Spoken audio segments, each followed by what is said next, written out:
Assalamu alaikum wa rahmatullahi wa barakatuh. Aujourd'hui, je veux t'emmener dans un voyage spirituel, vers le cœur battant de la foi, vers ce lieu qui fait trembler nos âmes et fait pleurer nos cœurs, la Kaaba. Mais, as-tu déjà entendu cette parole bouleversante du prophète Muhammad? Un jour, cette maison sacrée sera détruite. Il était assis parmi ses compagnons, l'être le plus véridique que la terre ait jamais porté. Celui dont la bouche ne laissait s'échapper que la lumière, celui que l'on appelait As-Sadiq al-Amin, le véridique et le digne de confiance. Et de sa noble langue, il prononça une vérité glaçante. Un jour, la Kaaba, la maison d'Allah, sera détruite. Il n'annonçait pas cela dans un ton de colère ni même de peur. Il le disait comme on dit ce qui est inévitable, avec gravité, avec compassion, avec la certitude du destin. Le prophète a décrit l'homme, un homme inconnu mais déjà redouté. Ses jambes seraient fines, arquées, sa silhouette étrange, déformée peut-être par l'injustice de son âme. Il ne viendrait pas en armée, il ne frapperait pas au nom d'un empire, d'un drapeau ou d'une idéologie. Non, il viendrait quand la foi aura quitté cette terre, quand il n'y aura plus personne pour prononcer « La ilaha illallah », quand aucun front ne se posera plus sur le sol pour Allah, quand les mosquées seront désertes, les prières oubliées, les cœurs asséchés. Il viendra et pierre par pierre, il détruira la Kaaba. Et alors, le cœur de la terre s'arrêtera. As-tu déjà imaginé un monde sans prière?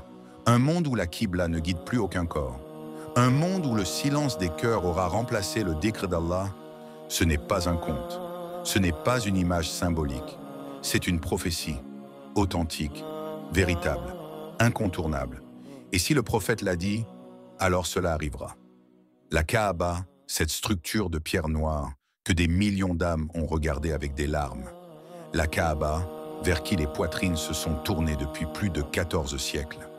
La Kaaba, symbole de l'unicité, de l'adoration, de la prosternation. Elle ne restera pas pour l'éternité.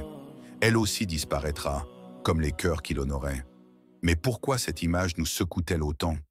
Pourquoi cette vision d'une Kaaba détruite nous arrache-t-elle quelque chose de l'âme? Parce qu'au fond, nous savons que tant que la Kaaba est debout, la foi vit encore quelque part. Tant que des pieds tournent autour d'elle, des mains se lèvent au ciel. Tant que des lèvres y murmurent des invocations, l'espoir existe encore. Mais le jour où elle tombera, c'est la foi qui s'éteindra. Ils ont oublié Allah, alors il leur a fait oublier leur propre personne. Sourate Al-Hashr, verset 19. Ce verset ne parle pas seulement d'égarement, il parle d'oubli fatal. Quand on oublie Allah, on perd son essence. Et quand l'humanité entière l'oubliera, la Qibla ne sera plus nécessaire. Plus personne ne tournera son cœur vers lui. Le prophète a vu cette scène. Il l'a décrite avec la même précision que celle d'un événement passé. C'est comme si je le voyais. Ce sont ces mots. Comme si cet homme aux jambes fines se tenait déjà là, à l'horizon du temps, patient, froid, attendant que le dernier croyant quitte ce monde. Il ne s'attaquera pas à la Kaaba dans sa splendeur. Il viendra quand elle sera seule, abandonnée, inutile, symbolique seulement pour l'histoire, mais plus pour les âmes. Et alors, pierre après pierre, ce symbole sera effacé. Ceci est un avertissement, pas un film, pas une fiction, mais un appel à l'éveil. Que sommes-nous en train de faire de la foi? Nos prières sont-elles vivantes ou simplement mécaniques? Nos cœurs sont-ils tournés vers la Kaaba ou vers le monde? Nous vivons encore dans un temps de miséricorde. La maison est toujours debout, les pèlerins affluent encore, les pleurs coulent encore autour d'elle. Mais ce ne sera pas toujours le cas. Ce n'est pas une menace, c'est un fait. Et toi, avant que la dernière pierre ne tombe, avant que les dernières larmes ne sèchent sur les dalles de la mosquée, qu'as-tu fait de ta foi? Il y a des lieux que la terre elle-même chérit, des espaces où le sable se souvient, où chaque souffle du vent récite les noms d'Allah, où chaque pierre s'imprègne du souvenir des prophètes. Parmi tous ces lieux, il en est un, unique, non pas par sa taille, ni par sa richesse, mais par ce qu'il représente, par ce qu'il incarne, la Kaaba, la première maison jamais érigée pour adorer Allah, la direction des prières, le cœur de la Ummah, le centre spirituel de la création humaine. Ce lieu n'a pas été choisi par hasard. Il n'a pas été bâti sur la base d'un calcul ou d'une conquête. Il a été établi par la volonté d'Allah avant même que les civilisations ne sachent écrire leur propre nom. Il est dit dans le Coran, le premier sanctuaire établi pour les gens est celui de Bakka, béni et guidé pour les mondes. Sourate Al-Imran 396, avant Jérusalem, avant Médine, avant même les pyramides d'Égypte ou les temples perdus d'Asie, il y avait Bakka, autre nom de Makka, une vallée désertique, nue, aride, mais choisie par Allah pour y poser le point de départ de la guidance. C'est là que les premiers pas d'une humanité en quête de Dieu ont commencé. Là où les anges ont tourné, là où les prophètes ont pleuré, là où l'on a sacrifié, prié, invoqué, des siècles avant que notre époque n'en entende parler. Et aujourd'hui encore, malgré les siècles, malgré les constructions modernes, malgré la foule et les écrans, elle reste intacte dans sa mission. La Kaaba ne parle pas, mais elle appelle. Elle ne bouge pas, mais elle rassemble. Elle ne voit pas, mais elle attire les regards, les cœurs, les larmes. Tu peux prier n'importe où, dans ta chambre, dans ton bureau, dans un désert ou sur une plage. Mais ton cœur, ton visage, ton esprit, ils se tournent tous vers elle, vers ce cube simple, recouvert de tissu noir, mais dont la grandeur ne vient pas des apparences. Elle vient de son choix divin. Elle vient de la multiplication des bénédictions qui l'entourent. Elle vient de cette lumière invisible qui s'en dégage et que seules les âmes sensibles peuvent ressentir. As-tu déjà pensé à ce que cela signifie? Des millions de personnes, de toutes les langues, de toutes les couleurs, de tous les âges, qui, 5 fois par jour, s'alignent, en silence, dans la même direction. La Kaaba ne parle pas arabe. Elle ne parle aucune langue. Et pourtant, elle unit les cœurs plus que toutes les frontières. Tu pourrais être en Indonésie, au Sénégal, en France, au Pakistan, et tu prieras toujours vers elle. Ce lieu, Allah l'a béni. Il l'a rempli de lumière, et il l'a aimé. Comme il dit dans un autre passage du Coran, « En vérité, la première maison qui a été établie pour les gens, c'est bien celle de Bakka, bénie et guidée pour les mondes. » Sourate Al-Imran, encore, mais ici répétée dans l'intensité du cœur. Et cette bénédiction n'est pas symbolique, elle est vivante, car chaque prière dirigée vers la Kaaba est enregistrée. Chaque prosternation dans sa direction est pesée. Chaque invocation tournée vers elle monte. Ce n'est pas juste un bâtiment, c'est un miroir de ton cœur, un rappel permanent que, peu importe où tu es, ton esprit doit avoir un centre, un axe vers lequel revenir. Et ce centre, c'est Allah. Et sa maison, c'est la Kaaba. Alors lorsque tu entends l'adhan, lorsque tu te lèves pour prier, lorsque tu poses ton front sur le sol, rappelle-toi, tu es connecté à ce lieu, par la foi, par l'amour, par l'obéissance. Tant que la Kaaba reste debout, c'est que la lumière d'Allah brille encore dans ce monde. Et tant que ton cœur s'y tourne, c'est que tu n'as pas perdu la direction. Au commencement, ce furent les anges, des créatures de lumière, pures, sans ego, sans erreur. Ils élevèrent les premières pierres de ce sanctuaire, non pas comme des bâtisseurs ordinaires, mais comme ceux qui savent qu'ils construisent pour l'éternité. Puis vint le temps, le vent, les siècles, et la structure sacrée s'effaça, comme un souvenir enseveli sous les sables. Mais Allah n'oublie pas, car ce qu'il établit sur terre, il le restaure à travers ses élus. Alors Ibrahim alayhi salam, le Khalil, l'ami intime d'Allah, fut choisi pour rebâtir ce centre de guidance. Imagine l'homme, vieux, barbu, les épaules marquées par les années de marche et d'épreuve. Il ne venait pas poser des briques pour la gloire, ni pour la mémoire des hommes. Il bâtissait pour Allah. Et avec lui son fils, son sang, son prolongement, Ismaïl alayhi salam. Là, dans cette vallée désertique, sans eau, sans culture, où le soleil écrasait les montagnes, ils s'élevèrent, non pas par leur corps, mais par leur obéissance. Et quand Abraham et Ismaël élevaient les assises de la maison, « Seigneur, accepte ceci de notre part, tu es l'audient, l'omniscient. » Sourate Al-Baqarah 227. Chaque pierre qu'il posait était accompagnée d'une invocation. Chaque geste était une prière silencieuse. Ils n'avaient ni architecte ni ingénieur, mais ils avaient la foi et la conviction que ce qu'ils érigeaient servirait l'humanité jusqu'à la fin des temps. Et quand Ibrahim ne pouvait plus atteindre les hauteurs de la construction, il demanda une pierre à son fils. Pas n'importe quelle pierre, la pierre sur laquelle il poserait ses pieds, celle qui allait supporter le poids d'un prophète et l'empreinte d'un cœur pur. Il se hissa dessus, et la pierre, comme par soumission, se moula à ses pieds. Elle garda la trace, les marques, les empreintes. Maqam Ibrahim. Aujourd'hui encore, cette pierre est là, recouverte d'un dôme doré, protégée mais visible, témoin silencieux de ce moment où un serviteur bâtit la maison de son Seigneur. Elle ne parle pas, mais elle raconte tout. Elle raconte la foi, elle raconte la patience, elle raconte le lien inébranlable entre Ibrahim et Allah. Et ce n'était pas une construction comme les autres. Car pendant qu'ils bâtissaient, leur cœur tremblait. Ils ne disaient pas « Regarde ce que nous avons fait ». Ils disaient « Rabbana taqabbal minna ». « Ô notre Seigneur, accepte cela de nous. » Quel exemple pour nous aujourd'hui? Combien parmi nous construisent sans même penser à l'acceptation d'Allah? Combien parmi nous œuvrent et oublient de demander « Ya Rabbi, accepte de moi », même si c'est petit, même si c'est imparfait. Ibrahim n'avait pas besoin de reconnaissance. Il voulait l'approbation divine. Il voulait que cette maison soit un point d'ancrage pour les générations futures, un lieu d'adoration pure, un repère pour les égarés, une lumière dans le désert du monde. Et c'est ce qu'elle devint. À partir de là, les âmes s'orientèrent, les prophètes y vinrent, les croyants s'y prosternèrent, les anges y tournèrent encore. Ce maqam n'est pas qu'un lieu, c'est une mémoire vivante, un symbole de soumission, un rappel que toute élévation ne vient que par la foi. Et toi, qu'ériges-tu de tes propres mains? Est-ce que ton cœur bâtit quelque chose pour l'éternité? Est-ce que tes prières m'ont laissé une trace comme cette pierre sous les pieds d'Ibrahim? Ou bien ton adoration s'efface-t-elle dans l'oubli des jours ordinaires? Retiens ceci, Ibrahim alayhi salam n'était pas un roi, il n'avait ni palais ni armée. Mais il a laissé une empreinte, non pas dans la pierre, mais dans les cœurs.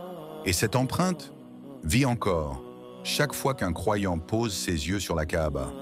Il y a juste à côté de la Kaaba un petit mur en arc. Certains pèlerins passent devant sans le remarquer. D'autres s'y arrêtent, prient ou s'y allongent, les yeux fermés. Mais peu savent vraiment ce qu'il représente. Ce mur, c'est le Hijr. Il ne fait pas partie de l'histoire touristique. Il fait partie de l'histoire spirituelle. Et pourtant, il représente ce que beaucoup ont oublié, la sincérité dans les limites humaines.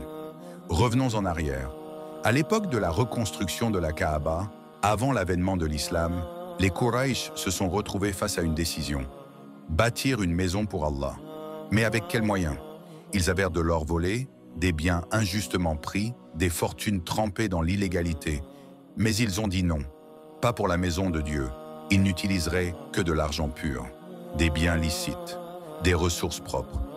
Et même si cela signifiait ne pas pouvoir finir entièrement la reconstruction, ils ont préféré laisser une partie incomplète, plutôt que de souiller le sanctuaire avec des biens impurs.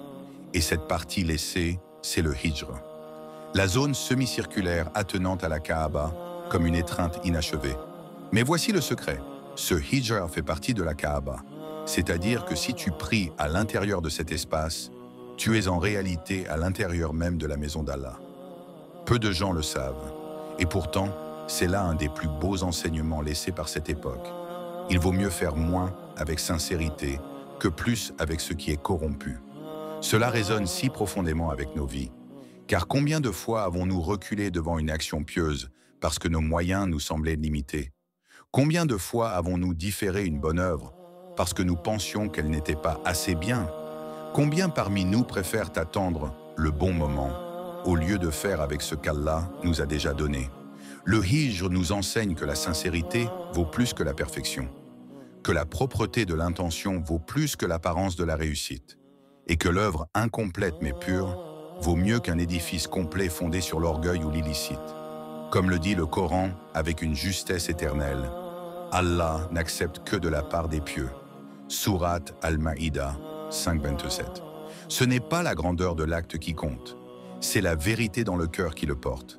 Les Quraysh n'étaient pas prophètes, ils n'étaient même pas encore musulmans. Mais ils ont compris une leçon que beaucoup d'entre nous oublient. On ne construit pas pour Allah avec des fondations impures. Et toi, quand tu donnes, est-ce pour être vu ou pour plaire à ton Seigneur? Quand tu pries, est-ce pour être juste ou pour être transformé? Quand tu aides, quand tu parles, quand tu construis, fais-tu avec ce que tu as, même si c'est peu?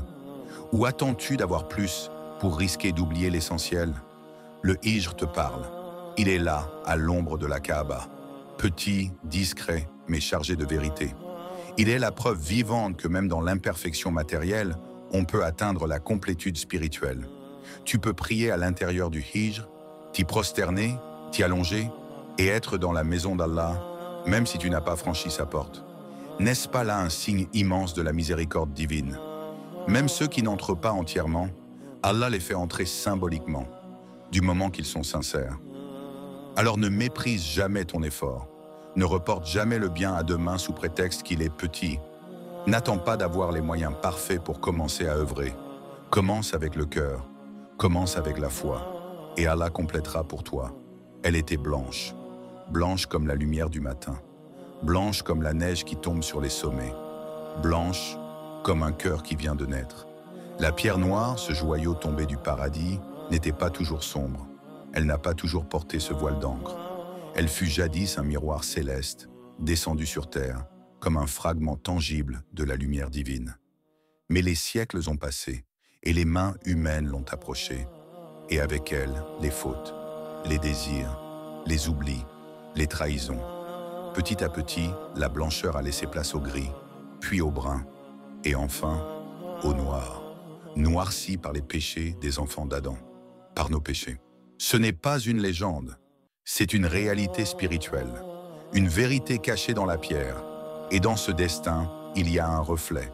Car cette pierre, c'est nous, c'est ton cœur, c'est le mien. Nous aussi, nous étions blancs, innocents, lumineux. Mais un jour, un péché est venu, puis un autre, et encore un. Et chaque fois, une tache noire s'est inscrite. Le prophète l'a dit clairement, quand le serviteur commet un péché, une tache noire se dépose sur son cœur. S'il se repent, elle est effacée. S'il continue, elle s'élargit, jusqu'à couvrir tout son cœur. Hadith rapporté par At-Tirmidhi. Ce n'est pas seulement une image, c'est un diagnostic spirituel. Le cœur devient malade, puis aveugle, puis scellé. Comme l'évoque le Coran, pas du tout. Ce qu'ils ont accompli couvre leur cœur comme une rouille. Surat Al-Mutafifin, 83-14. La rouille, elle ne tombe pas d'un coup. Elle s'installe lentement. Elle ronge sans bruit. Elle dévore sans que l'on s'en aperçoive. Et pourtant, malgré toutes les fautes, malgré tous les regards sales, malgré tous les cœurs impurs qui l'ont approchée, la pierre noire reste un témoin, un gardien silencieux, un livre vivant. Car viendra un jour où elle parlera. Le prophète l'a affirmé, la pierre noire aura, au jour du jugement, 2 yeux pour voir et une langue pour témoigner en faveur de celui qui l'a touchée avec sincérité. Hadith authentique. Elle reconnaîtra les mains pures. Elle distinguera les cœurs repentants. Elle ne jugera pas la beauté extérieure. Elle témoignera pour la sincérité intérieure. Alors quand tu la vois, là, sertie dans un écrin d'argent, embrassée par des milliers de lèvres chaque année, touche-la avec respect, avec humilité, avec une conscience aiguë que tu touches une trace du ciel. Et si tu ne peux pas la toucher, touche-la avec ton cœur. Regarde-la comme on regarde un miroir et demande-toi, quel est l'état de ma propre pierre intérieure? Ton cœur a-t-il noirci? Ou reste-t-il encore des éclats de lumière? T'y reste-t-il des larmes qui lavent, des regrets qui effacent, des invocations qui grattent la rouille? Car si la pierre noire est devenue sombre par les péchés des hommes, ton cœur peut redevenir lumineux par la repentance. C'est là toute la miséricorde d'Allah. Dis, ô mes serviteurs qui avez commis des excès contre vous-mêmes, ne désespérez pas de la miséricorde d'Allah. Certes, Allah pardonne tous les péchés. Surat Az-Zumar 39-53. Ne laisse pas la noirceur s'installer. N'attends pas que ton cœur devienne aussi dur qu'une pierre, ou plus dur encore. Sois de ceux que la pierre noire reconnaîtra, de ceux dont elle dira, le jour où toute vérité sera dévoilée, celui-là était sincère. 7 tours, 7 cercles, cet élan du cœur autour du centre de tout. Tu tournes, mais ce n'est pas une marche. Ce n'est pas une promenade touristique. C'est une orbite spirituelle. Tu es une planète et la Kaaba est ton soleil. Regarde bien. Tout dans l'univers tourne. Les électrons tournent autour des noyaux. Les lunes tournent autour des planètes. Les planètes autour des étoiles. Et les étoiles autour d'un centre inconnu que seul Allah connaît.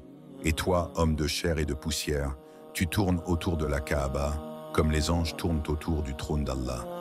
Et tu verras les anges tourner autour du trône, célébrant les louanges de leur Seigneur. Sourate Az-Zumar 39-75. Tu rejoins le chant cosmique. Tu entres dans la danse des créatures. Tu t'alignes enfin avec le rythme de la création. Mais ce n'est pas un simple cercle, c'est un acte d'adoration. Un dialogue entre ton corps, ton cœur et ton Seigneur. Chaque pas, chaque souffle, chaque vibration est un mot non dit, une supplication muette, un cri intérieur. Je suis à toi, Ya Rabbi, je reviens, je me rends. Le prophète a dit, celui qui fait le tawaf autour de la Kaaba reçoit la récompense de celui qui a affranchi un esclave. Imagine ça, un esclave, enchaîné, privé de liberté, et tu viens par ton tawaf et tu l'affranchis, et plus encore. Le prophète a ajouté, à chaque pas, Allah inscrit 10 bonnes actions, efface 10 péchés et t'élève de 10 degrés. À chaque pas, pas chaque tour, chaque pas, et tu en fais des centaines de chances d'être pardonné, des centaines de degrés gravis dans l'invisible, des centaines de souvenirs effacés du livre, et tout ça dans le silence du tawaf. Tu ne parles pas, mais tout parle autour de toi, les larmes sur les joues, les frissons sur les bras, les battements du cœur, le vertige de tourner et l'effacement de soi dans le mouvement. C'est une mort douce à l'ego, un effacement de ton importance. Car le centre, ce n'est plus toi, c'est Allah. Et ce n'est pas un hasard si le tawaf se fait dans le sens contraire des aiguilles d'une montre. C'est le sens du cœur, c'est le sens des galaxies, c'est le sens du retour. Tu reviens à ton origine, tu reviens à la source. Tu tournes autour de ce que ton âme reconnaît sans même le voir. Il y a ceux qui marchent et ceux qui pleurent. Il y a ceux qui récitent et ceux qui restent le muet. Mais tous ont en commun la direction. Un seul but, une seule lumière, un seul centre. Et au milieu, silencieuse. La Kaaba regarde. Elle ne juge pas, elle accueille. Tu es peut-être arrivé avec des fautes, des bagages lourds, des regrets dans les yeux. Mais quand tu fais ces 7 tours, c'est comme 7 couches de poussière qui tombent. C'est 7 couches d'obscurité qui s'enlèvent. Et c'est 7 ailes que ton âme déploie pour voler vers la lumière. Alors, comment négliger ce cadeau divin? Comment refuser une telle offrande? Comment retarder cet appel du cœur? Tu n'as pas besoin d'être parfait. Tu as juste besoin de tourner autour du parfait et laisser le mouvement te purifier, te redresser, te réaccorder avec le rythme de l'univers, avec le souffle d'Allah. Et à Allah appartiennent l'Est et l'Ouest. Où que vous vous tourniez, là est la face d'Allah. Sourate Al-Baqarah 215. Mais autour de la Kaaba, tu ne fais pas que te tourner vers Allah. Tu tournes autour de lui. Et c'est tout ton être qui proclame « Labbaïka Allahumma labbaïk ». Il y aura un jour sans tawaf, sans adhan, sans prosternation. Un jour sans larmes sur les dalles blanches, sans cœur battant à l'unisson autour de la Kaaba. Un jour où la maison sacrée sera détruite. Ce ne sera pas un séisme, ce ne sera pas une guerre, ce ne sera pas un tremblement de terre, ni une inondation. Ce sera la foi qui aura quitté la terre. Plus un seul croyant, plus une seule prière, plus une seule âme tournée vers Allah. Et alors, la Kaaba, ce centre du monde, n'aura plus de raison d'être. Ce sera la fin, pas seulement d'une époque, mais du monde. Et celui qui la détruira, il ne le fera pas en criant victoire, il le fera dans le vide, dans le silence, dans un monde où même le ciel ne pleurera plus. Quand la terre tremblera d'un violent tremblement, qu'elle rejettera ses fardeaux, et que l'homme dira « Qu'a-t-elle » Sourate Az-Zalzala 99, 1-3. Mais ce jour n'est pas encore arrivé. Toi, tu es encore vivant. Ton cœur bat encore. Ton regard peut encore se lever vers la Qibla, tes mains peuvent encore se tendre dans le silence de la nuit. La Kaaba est encore debout, solide, majestueuse, gardée, entourée par des millions de pas sincères, des prières murmurées, des péchés effacés. Pourquoi attendre? N'attends pas que le silence remplace le takbir. N'attends pas que les pierres s'effondrent pour ressentir le manque. N'attends pas que les portes se ferment.